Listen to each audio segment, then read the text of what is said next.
So hello, thanks a million for coming along today. This is the third session in a series, capacity building series. Today we're focusing on sustainable arts project and climate action strategies, building them into your organization and your application for cooperation projects in the Creative Europe programme. I'm Aoife Tunney, I'm the head of the Culture Office at the Creative Europe Desk Ireland.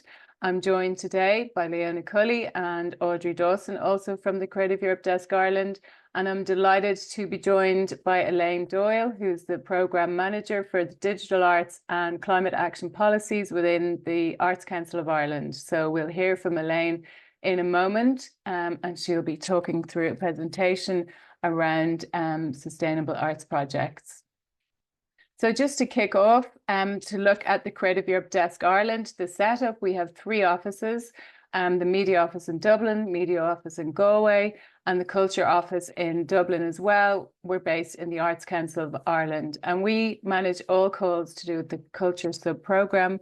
The media offices manage the calls to the media sub-programme. So what does the Culture Office do? Well, really, we do what we're doing right now, and that is through a programme of events across the year. We devise to give information, advice and assistance to potential Irish applicants to the Creative Europe programme. So we also promote the programme and all its opportunities at local, regional and national level. And that would be through our own programme events, but also through events that we're invited to present at different events across the year. We collaborate with key sectoral stakeholders and agencies, so with Creative Ireland, Culture Ireland, the Arts Council, obviously, other resource organisations and agencies in Ireland. We also collaborate with our Creative Europe Desk network, and this is the network across all countries of the European Union, so we'll collaborate on various cross-border events.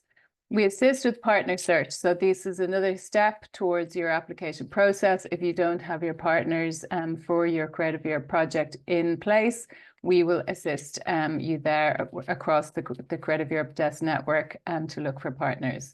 We also work closely with the Media Office on cross-sectoral partnership and events throughout the year. So looking quickly at why the European Union funds culture. Well, really, it has an intrinsic value, which is where it impacts directly on the social, economic, and cultural and environmental lives of all the citizens of the Creative Europe project. And it is also embedded in treaty commitments across the years, but also linking to broader EU policies, such as the new European Agenda for Culture, the new Work Plan for Culture, Gender Equality Strategy, the European Green Deal, and the European Framework for Action on Cultural Heritage.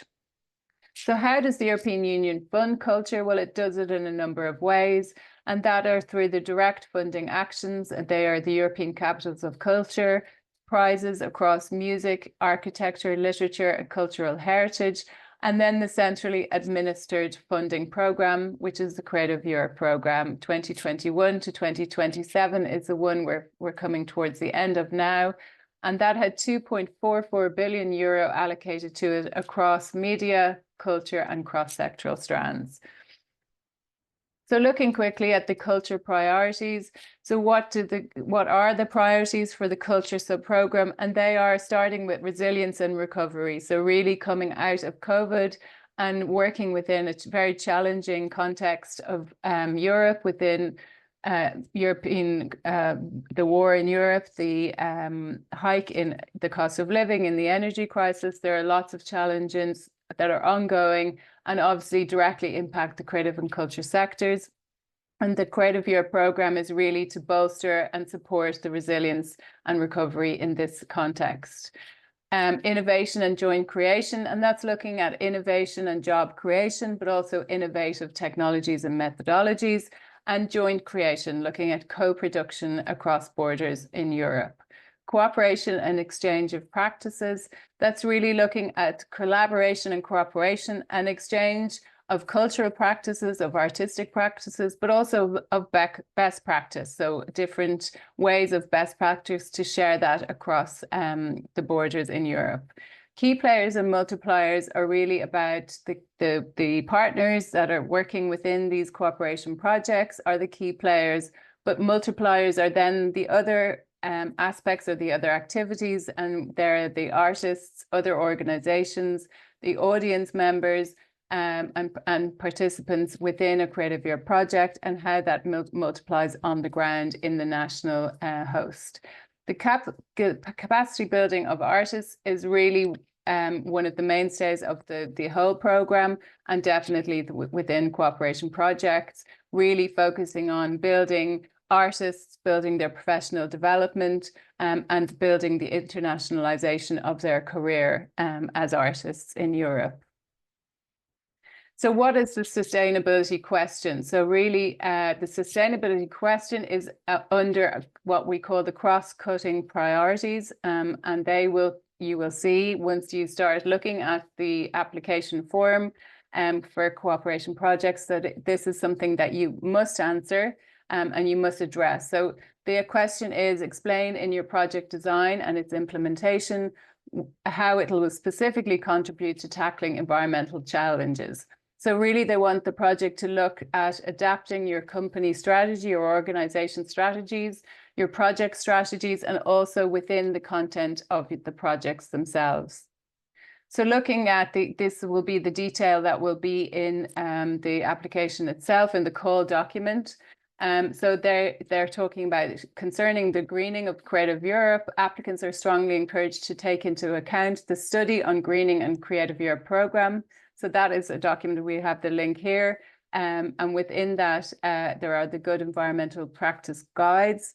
So they're really great toolkits or really great pieces of information and studies that they are provided for you. They were delivered by the European Commission. And it's really good assistance to look at how you can build that into your project design and minimizing the impact on climate and the environment, and looking at good practices. So the good practices they kind of say are obviously ones that you probably would have thought of already, but just looking at reducing your travel and promoting sustainability and mobility, looking at shorter distances under 600 kilometers, using public transport, green transport, reducing your energy resources, waste management, and strengthening the development and sharing of green skills within your organization, and then developing sustainable strategies. And there's the link for the Creative Year, Greening the Creative Year program for you to look at it. It is a really useful tool. But obviously, Elaine is going to go into more detail. She'll have more information and tools to share with you. Just quickly to look at some examples within, we call them the Shining Lights, our cooperation projects. And some of these are very recent, recently successful projects funded under cooperation projects. So this is Night School, which is a training program and knowledge sharing initiative designed for the night culture life and culture producers. It's a transnational education program that will focus on environmental, social, and economic sustainability within culture nightlife. So that looks like a really interesting project and something that you could look up as an example of a major cross-border project that is looking directly at the impact of climate and environmental impact on nightlife. More in the performing arts, the Green Stage is another collaborative effort across 4 performing arts partners, 2 municipalities, and an international sustainability organization. So it's looking at best practices, sustainability, and developing toolboxes for reducing the ecological footprint created within the performance arts sector.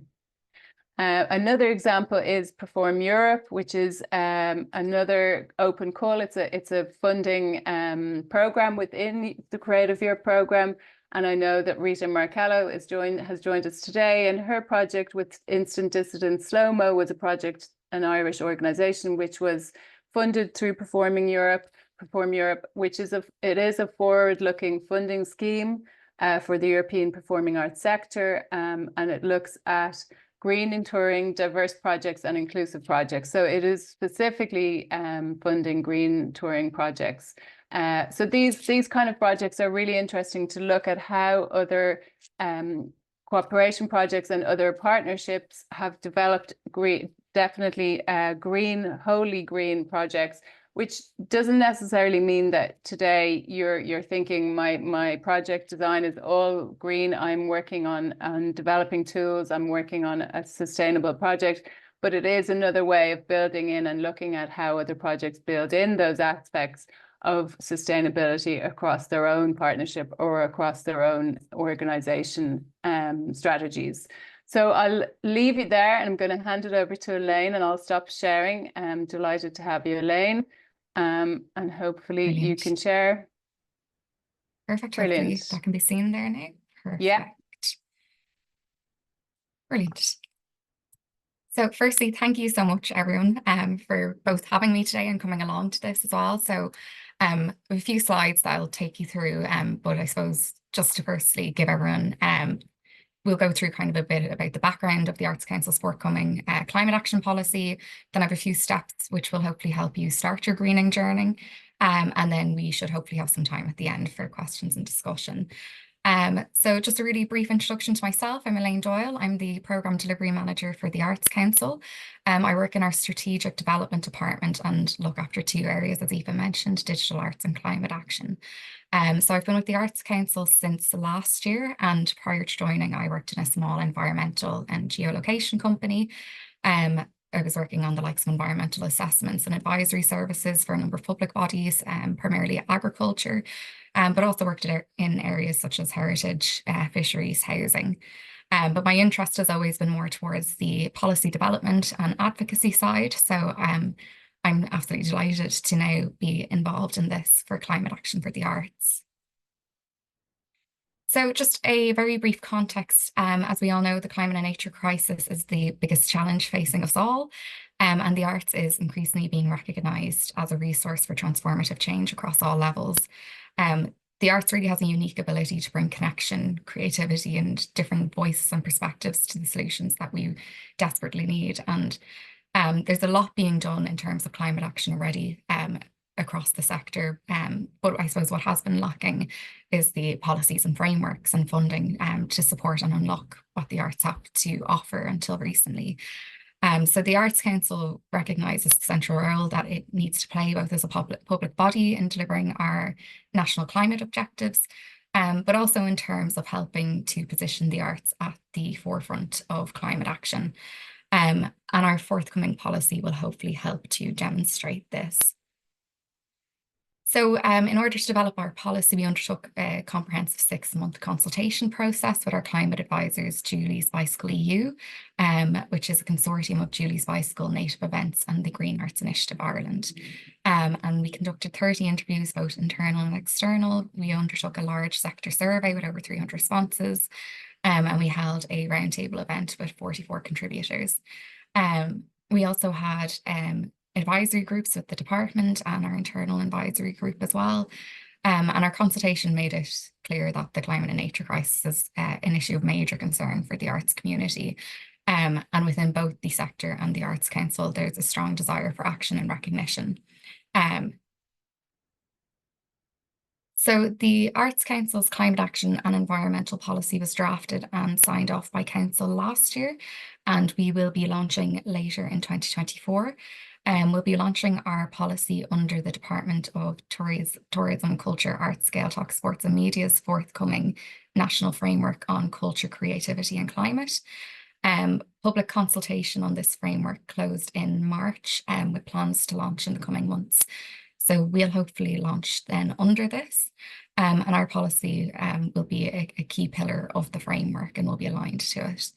And it will cover our corporate actions and obligations as a public body, as well as our role as a developmental agency for the arts. So unfortunately, I can't share our policy here today, but I wanted to share a statement of policy to give a sense of what outcomes we'll work to achieve over the coming years. So the first being that the Arts Council will lead by example through our corporate action, that the arts sector have the skills, resources, supports to take action, and are empowered to lead change, that our funding drives and enables action, that we work with policymakers, funding bodies and local authorities to unlock capital investment and funding, as the Arts Council does not provide capital funding, And we advocate for the role of the arts as a resource for transformative and inclusive change. So in working towards these outcomes, I suppose it's also just important to note that it's not the role of the Arts Council to prescribe the themes and content of artistic work. So we won't be dictating that, you have to address a climate theme. But we just want to ensure that there are opportunities for those who wish to address environmental and climate themes. So whilst we haven't formally launched our policy, we have pushed forward where possible, both internally and also with developing sector support. So we're working with the consortium of Julie's Bicycle Native Events and the Green Arts Initiative, who are acting as climate advisors to the Arts Council, and they are also currently providing an engagement and support programme for our arts centre and art centres and strategically funded organisations. As having a climate action policy and plan has become a condition of funding for them. So whilst we have started here, all resources from the engagement and support programme are being shared on our website as a resource for the arts sector and wider population also. And I'll go through these in a bit more detail at the end. And in terms of support moving forward for the sector, we plan to work more closely with resource organisations to support sector convening, to research and support a model to provide resources for venues, festivals, touring, production and public engagement, and then also to establish an arts climate ambassador programme. So we've done a lot of consultation and had a lot of direct engagement with the sector, and what has come back in regards to training and support needs has overwhelmingly been practical resources on how to take action, and also clear guidance on developing policies and plans. Another one that came out very strongly was that peer-to-peer knowledge sharing and best practice examples, as there's a real clear recognition from the sector that there's many who are already really leading the way there. And then finally, that the training and supports that are offered are tailored to the different types of activities.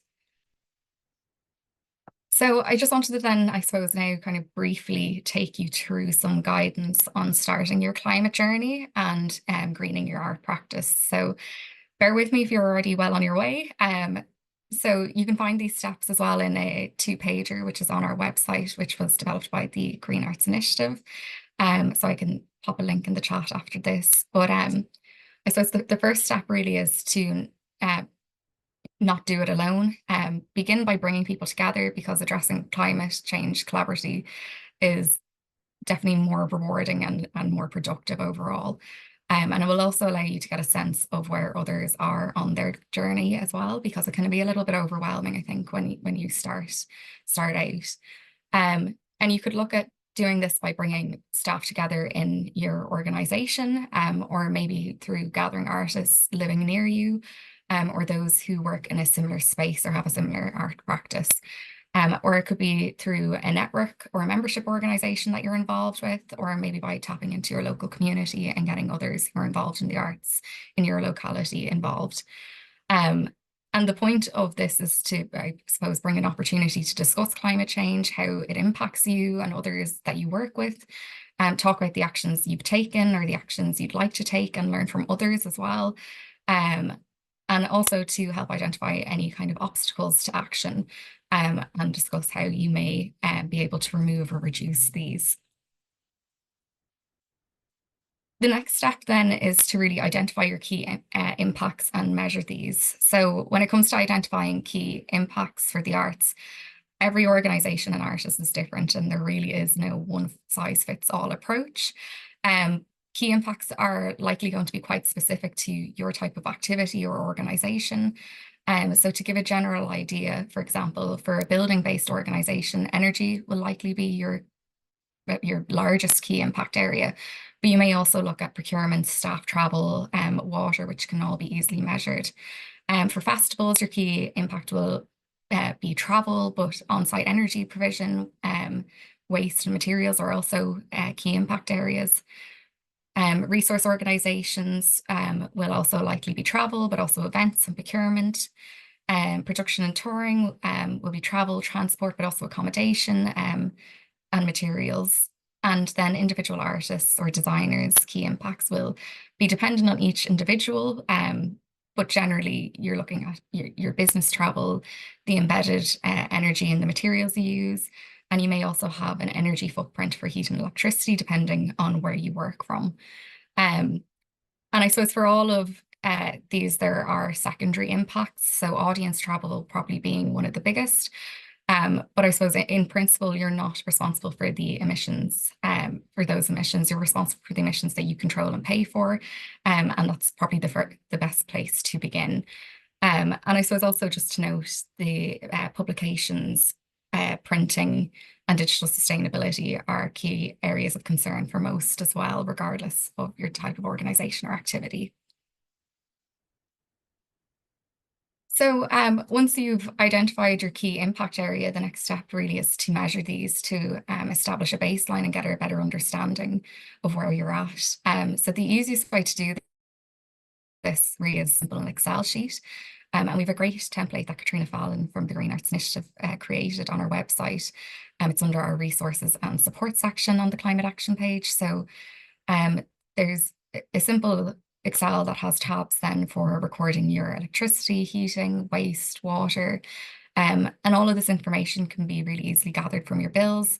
And the template is formatted to match the way it will come in your bills. And there's also tabs to record your work travel. So you can record your distance and the method of travel. And then I suppose finally, it's also great to consider keeping a record of all accommodation booked too. So yeah, I suppose once you've started measuring and understanding your key impact areas, you can probably start moving towards the next step of committing to reducing your environmental impacts. So to do this, I suppose the first place to start is to set yourself and your organization targets and deadlines for achieving these. It is a climate emergency we're facing, so do try to be ambitious, but we all have to be realistic with them as well. So energy is really a key impact for most, and electricity is probably going to be easier to tackle than heating. And waste is I suppose, probably the easiest impact area to tackle, but I suppose it has a lower associated greenhouse gas emissions, so it's just worth noting that. But at the same time, it has a very high ecological impact. And then formalising your commitment. So you can look at formalising your commitment, whether it be through an environmental policy or part of your organisation's strategic goals.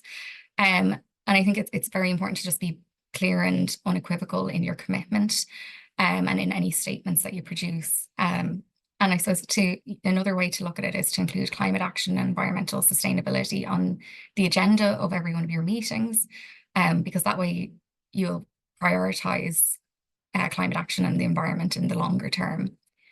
And I suppose as well, I actually didn't add this here, but I think one thing that's really important is to remember to celebrate and share any successes that you have. You know, greening your organization and our practice is not just good news for yourself and for the planet, but I think it also helps to really inspire people and gives us all a bit of hope. So, you know, letting people know you're committed to playing your part and keep them updated on your achievements. So with all that being said, I just thought it was worth including this slide here, which is to try and avoid getting carbon tunnel vision.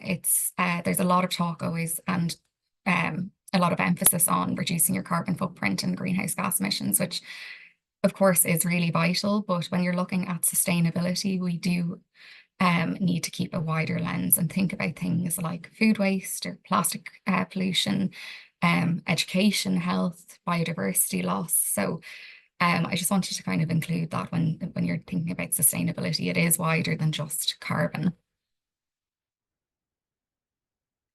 And I suppose when defining your commitments and greening your art practice, it's really important to make sure that it reflects who you are, where you are, what you do, who you do it with, what you value, and what you want to see change. It could be very easy to ask an AI chatbot to give you a greening plan, but it likely won't be nearly as effective or achieved if it's not tailored and reflects you and or your organization. So I just wanted to then highlight Stephen Covey's control, influence, and concern model. It's a great approach to consider when you're looking at greening your art practice. So you identify what you can control, what you can influence, and what's of concern. And you commit firstly to understanding your key impacts, then measuring those that you have control over. Where you don't have control over something, you can consider whether you may have an influence. And then finally, what is of wider concern. So there's different ways that you can make a positive difference. And if you look at this graphic, those in dark blue are examples of practical actions you may have control over, such as energy use, travel, waste, sourcing sustainable materials and food, or creating a green space. Then in terms of influence, in the middle, you may be able to help inform and inspire change, whether that be through raising awareness, influencing action and behavior change, through programming content, or offering sector climate action support. And then finally, in the largest bubble there, is the driving wider change for those issues which are of concern. So advocating and collaborating for wider societal change, collective solutions, divestment. So taking the example of travel here and applying the model. So for instance, you might decide to create a business travel policy for your team, which prioritizes public transport for business travel in Ireland, which you have some control over. So you could include in this policy that, you know, internal flights will not be reimbursed because you've some control here. And you decide then as well maybe to include that, you know, any artist to and from the UK that they could take part of their journey by land and sea. So I suppose in this instance, there's a mixture of control and influence that you may have.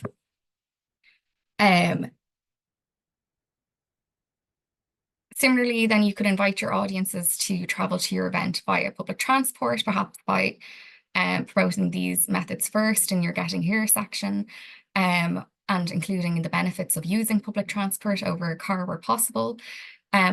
And you really have no control over how your audience decide to travel, but you do have an influence. And you could then want to make, you know, representations to your local authority to improve cycle lanes and provide secure bike parking and lockup. And you really have no control here and possibly little influence. But you can still indicate that it's an area of concern. And this is where collective action can really help to bear fruit as well.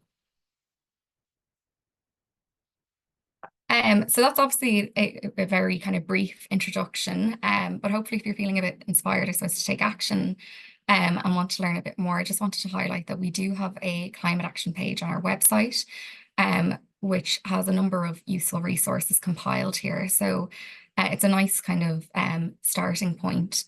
So there's resources and supports we're currently developing. You can find a list of available government funding, other sector-specific resources such as guides to, you know, LED lighting or festivals, a list of available government training.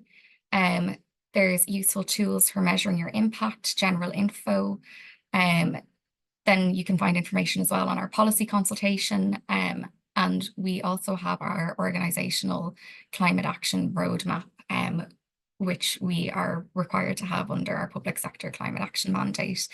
But will give you a bit of an understanding of the actions that the Arts Council is taking internally. So the Arts Council's resource and support section, this is where you'll find, I suppose, a bit of a resource hub that we're developing. And there's a number of recordings of webinars, supporting slides and useful materials. So we've been holding these webinars with our strategically funded organisations and arts centres, who from January have the obligation to have a climate action policy and plan in place as a condition of their funding. But we also wanted to make sure that we shared any of these webinars and resources developed publicly, because the material applies across the sector. So You'll find on this page there's an introductory webinar. There's one on where to start and understanding where you're at. Another one on getting people on board. There's another one as well then on developing.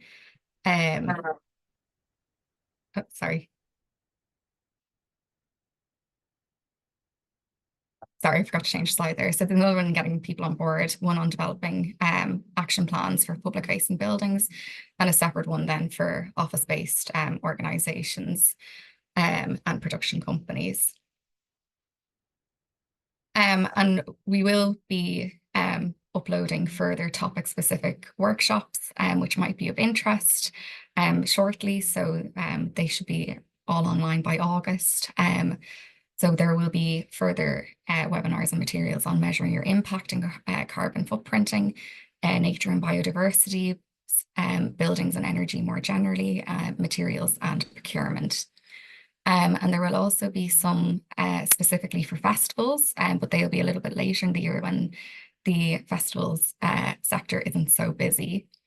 And then finally, all the information from these sessions and consultations are being compiled into a Climate Action 101 guide, which should be available later this year as well, and will hopefully be a really useful resource for the sector. So hopefully some of that's been helpful in getting you thinking about how to start on your climate action and greening journey. And I completely understand many of you may be already well on your way, whilst others haven't even started to think about it. But if you don't know where to go, if you even decide to take one area and do one step in the right direction, then you're already doing better than before. And I suppose also just to highlight, recently Culture and Creative Industry Skills Nest launched a new sustainability toolkit for the sector. It's a really comprehensive online resource. It has guides and toolkits there. And I think we've just shared the link. So that's a really, really useful starting place to check out as well.